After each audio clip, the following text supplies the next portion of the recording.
Hello, hello, and welcome back to Minotaur Hotel. We're still having a good time with Asterion, I think. We're, he's a bit angry, but, we'll work through it.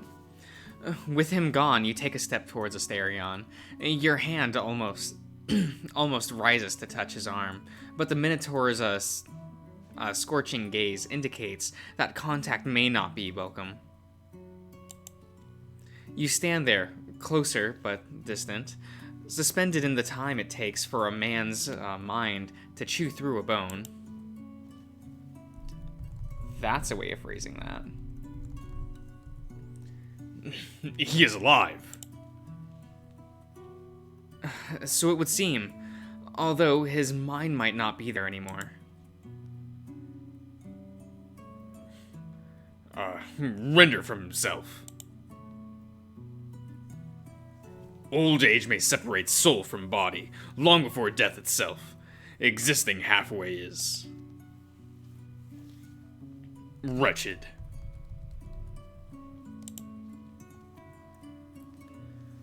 Zeus takes half the goodness out of a man when...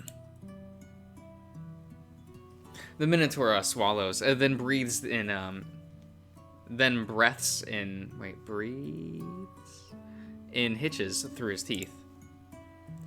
Oh, okay. There was just a flicker in his eyes to signal a plea for help. You cover the last stretch and hug him. You gather the man. You gather the bull. You gather the friend onto himself. As you unfold him to try and mend the broken pieces, the pressure from within threatens to boil over. You squeeze. Harder. And the more you do, the more claw-like his hands become. Half the goodness. With your face buried in his chest, you cannot see, but the hallway echoes the snaps of his tail and ears, followed then by the beat of his hooves as he shifts left and right. He does not hug you back. Oh. His heavy head leans hard onto your shoulder. His hooves don't stop shuffling, even while his arms remain still. His head is monstrously heavy, so he is bearing down on you. He curls around you in between snorts and grunts. You hold harder, lest all the pressure inside boil him alive, and in turn, your friend trembles. It feels as though every cord of muscle in him could not be drawn tighter. He seems to fight against, struggling anyway. Settle down. Is it gonna let me read? Nope, apparently not. There he goes. There goes words. I can't. Nope. Years of decay. Remember? Yes. The Clement was mentioned. Shattered break. Yes. Okay. Oh. Okay. I hope none of that was important. There are no sobs or hiccups. If one were to wish a heroic moment here, pain seldom makes a noble and beauty martyr. No, this grief makes monsters out of men, and if one is to find beauty here, it is because of the man, not for his suffering. Hands squeezed into claws, back hunched over you. Yes, back hunched over you, as you hug tighter and tighter, jaw tensed. Clement, what goes through his mind to send a letter now, of all times? Shouldn't one such as he have the shame and grace to die far away? The Minotaur's hands, only half gnarled shut. Yes, press against your side in stiff and confused jerks. He's not coming back. I won't allow it. Asterion snorts, then brings a hoof crashing down on the tile. You look up and find his eyes inching from yours, dry as a desert. This is not sadness. Let's go home. He complies. By hand, you guide him. Oh, he's so angry. Poor Asterion. Evening. You gather back all that daunting day has torn asunder. Late as it may be, you do not command Asterion to go to his room. This is not the state of someone who should handle themselves alone. Instead, you sit on the couch, and with concentrated movement, he sets himself down. He lies on his side. He does not look, but his head is a few mere inches from your lap. In an awkward position, but he does not move or adjust himself. Every minute or so, he strains to glance up at you. His gaze is less guarded and direct now. It is empty. However, bereft?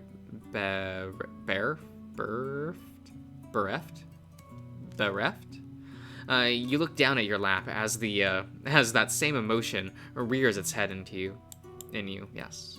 Time passes and nothing else comes until you speak. Talk to me, Asterion, please. His eyes turn away from you.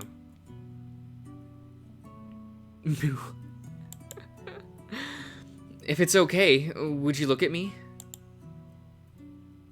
He grumbles, a tail thrashing behind him, and then snorts.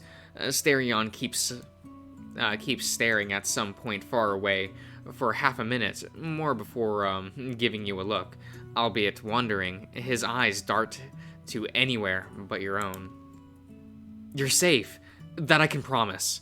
I won't hurt you or send you out, and I won't let in anyone who might threaten you. No harm will come to you, and together we will pull through whatever comes to pass. I won't let anything bad happen. And tell the ruthless route. The hotel and all its guests are safe. We're partners, and we can overcome anything if we both set our minds to it. But I need something from you to accomplish our mission.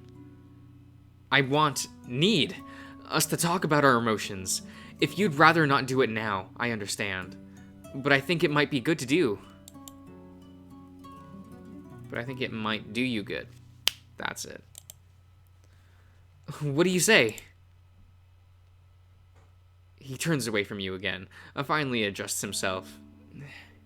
Is still, for long enough, that you almost take that as his answer. At last, however, his horn scratches the sofa as he nods.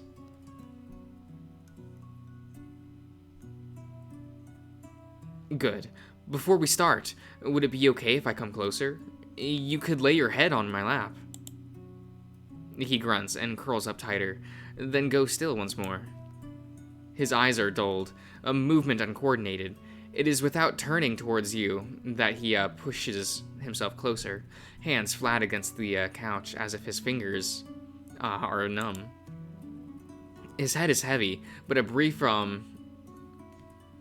readjustment fits you and him together, like a pair of seashells stacked.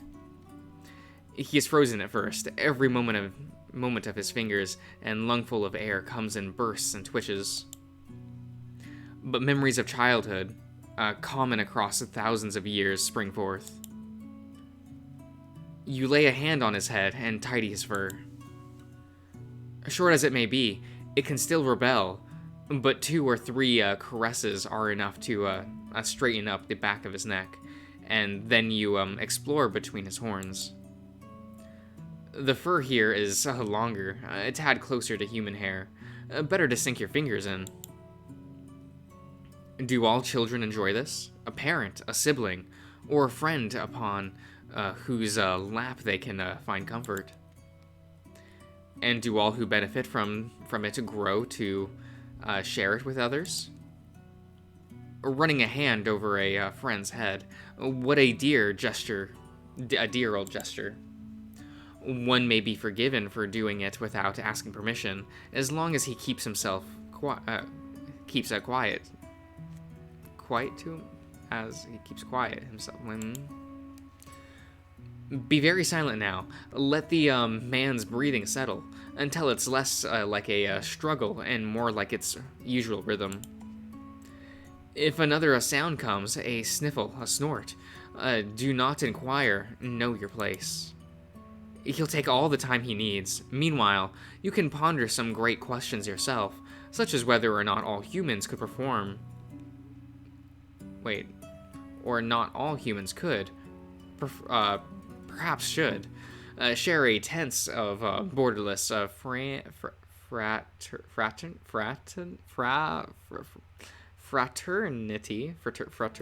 fraternity.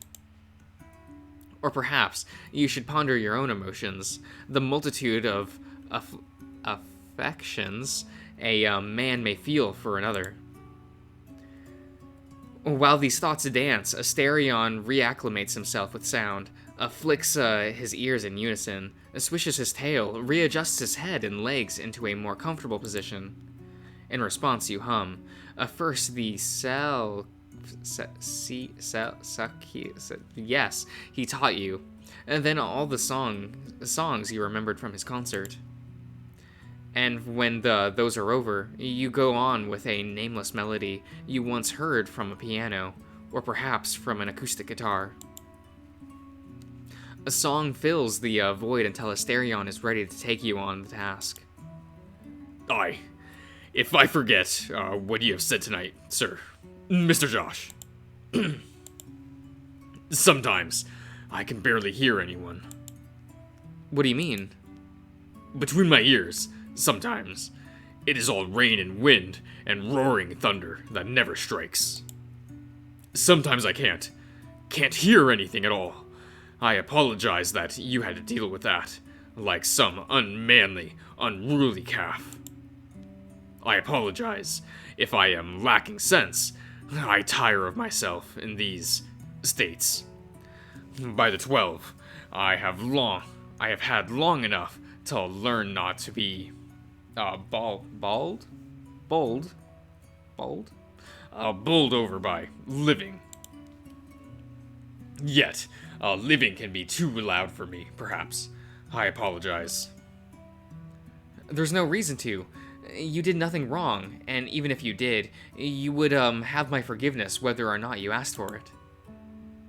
Are you feeling better now? A little. You scratch the top of his head. He does not shy away. Still, I apologize. I shouldn't have let my anger take root. If I was in your position, I might have gone berserk. No idea how I'd have acted. In that regard, you did well. But, be honest, is your anger unjustified? Clement did horrible things to you. You have every right to be angry, Asterion. No, I have no right to it, Mr. Josh. Try as you might to tell me otherwise, I know my place. What Clement did was only a return to form. The prisoner should not feel anger at the jailer for doing his duty. But if not for you, then what about the guests he kicked out? Can't you be angry on their behalf? Asterion does not answer. He chews on his own tongue and looks away, but glimpses of emotion and thought flash behind his eyes. You let him be, and when he leans his weight on your hand, you renew your scratching. Gather the bull, gather the man, gather the friend unto himself. You lean back on the couch and close your eyes for a minute.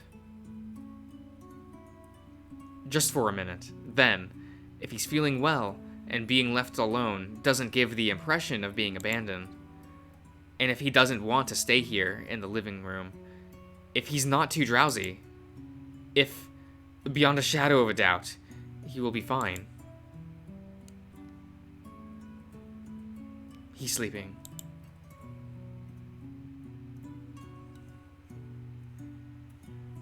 Oh, okay. Oh, do you stay with him all night? Familiarity vanquishes shame. Asterion wakes before you, a head still resting upon your lap, as a dawn breaks and slips in through the window. Wordless, he accepts that the charade is gone. There was no need to self-flagellant over this kindness. In fact, it should be ungrateful, indecent, perhaps, to make a scene out of it. No, this mercy he must enjoy. He stays in place, still silent so as not to wake you, and closes his eyes once more, and nary does the memory of the previous night cross his mind. Oh, okay. Later in the morning, while Asterion feeds the hearth's flame, you take over manning the reception. This allows you to meet Jean as he checks out. Mr. Josh, you and Asterion are fine hosts indeed. In all my years as a courier, seldom has I ever had such hospitality. Most people would just have me do my job and be off, but not you. No, you took me and all these people in, and treated us like family. I understand now how true your words were, that this place is for the lost, to give them a home. You're doing an amazing service here. Thank you. You're too kind. I'll make sure to tell Asterion that you had a good time. He'll be just as glad as I am. You should, yes, but I must also apologize for my actions. I don't know what it is in that package, but judging from your face last night, it seems to be an upsetting matter. I regret bringing sorrow to your home. Don't worry, Jean. It is a complicated matter, but you shouldn't feel any responsibility for it. Even so, it is unfortunate and unkind of me to repay your hospitality in this manner. I cannot allow things to end like this. I have a proposal for you. I cannot help notice that you seem to be understaffed. As you may guess, I travel a lot, and I have come across all sorts of wanderers. If you want, I could keep an eye out for possible employees. I can spread the good news about this place. That would be very kind of you. We could really use a few extra hands. Majestic.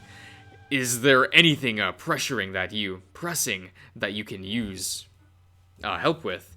If you give me a rough idea of what you need, it'll be easier to find someone who can get the job done.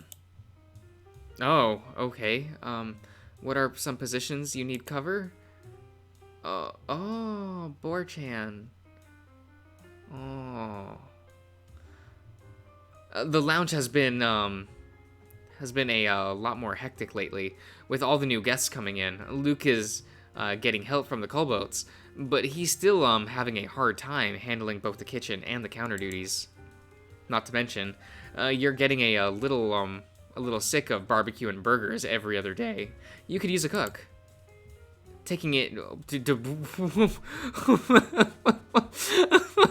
This is just okay. I was told that there's just the wolf, like just not an anthro, just the wolf, and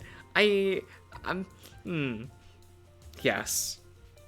Talking to everyone in need without discrimination could also potentially be dangerous. As Robert demonstrates, just about anyone can enter the hotel with next to no opposition. And this may prove to be an issue if the next guest is not as affable as he is. Not to mention, employees sent to explore the labyrinth would feel a lot safer with someone reliable amongst them. You could use a watchdog, one that can keep people safe, both in the hotel and with exploring the valley. Better yet, if he's good company. Oh, okay. Elephant, okay. Another issue with the number of people... Another issue with the growing number of employees is the need to handle everyone's salaries. So far, you've been paying your employees in precious gems generated by the labyrinth, but you could be endangering them by making them carry such valuable items when they leave the hotel. A financer could take care of this matter, as well as handling the flow of currency in and out of the hotel, and securing materials with which it cannot generate.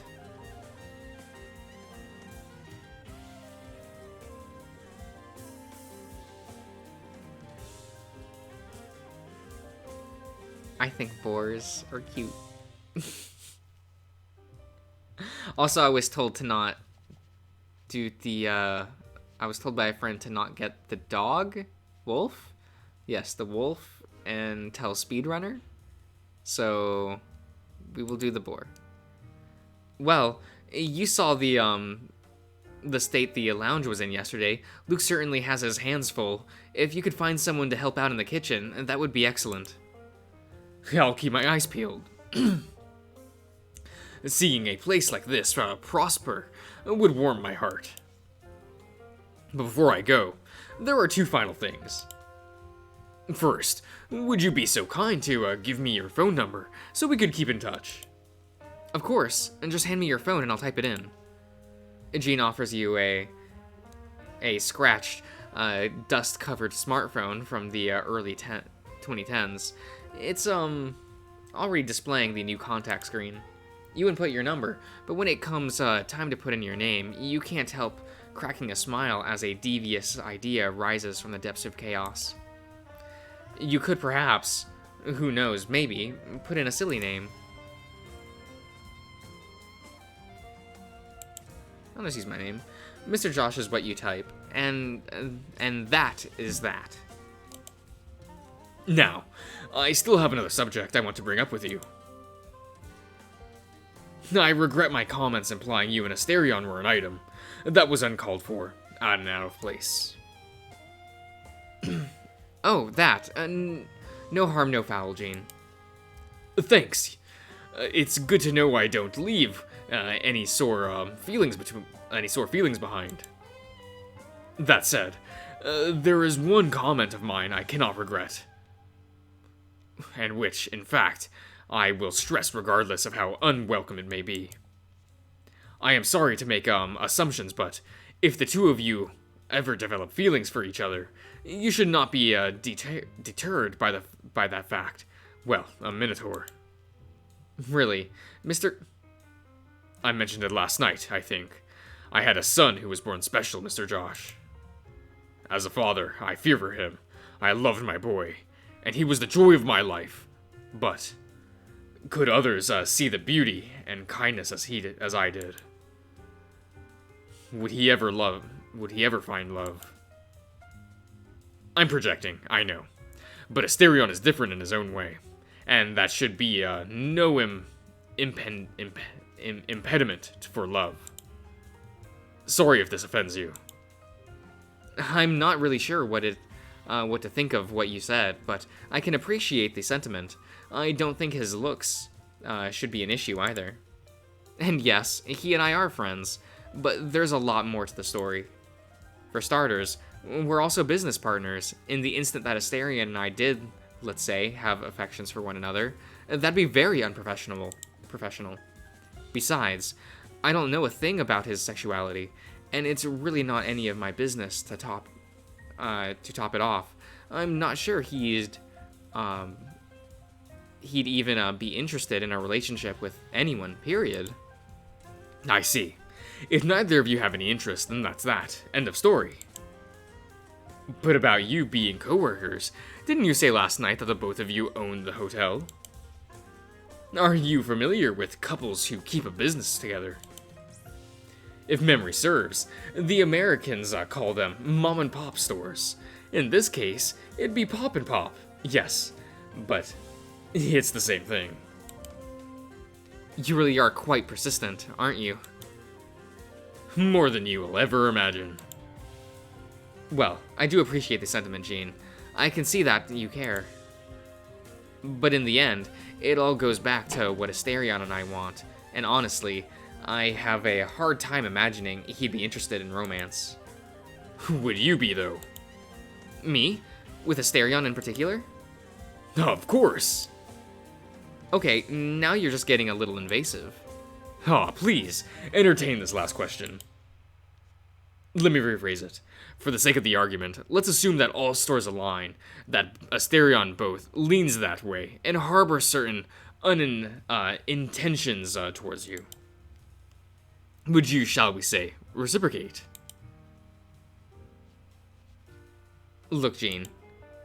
If you want to know if I do... Wait, if I could be in a relationship with him, the answer is yes. I'd probably go for it. I do feel a great deal of affection for him, and maybe if a bunch of things just sort of fell into place, that could one day become something more. But that's not the point. Because he's my friend, first and foremost. I understand that romance isn't what he needs right now, and I'm uncomfortable being probed about the idea of pushing myself on him. Things are fine the way they are. That's my final word on the matter. I see. That is a very thoughtful answer indeed. I am sorry to have, behaved so impertinently, Mr. Josh. I know it's rude, however. For what it's worth, you've made this father quite glad. I keep thinking back to my son. Were he still alive, I'd be very happy if you and he were friends. The world needs more people like you. But enough dawdling. Time to go, my friend. Have a nice week. Okay. I'll end the part there. I'll see you around, everyone.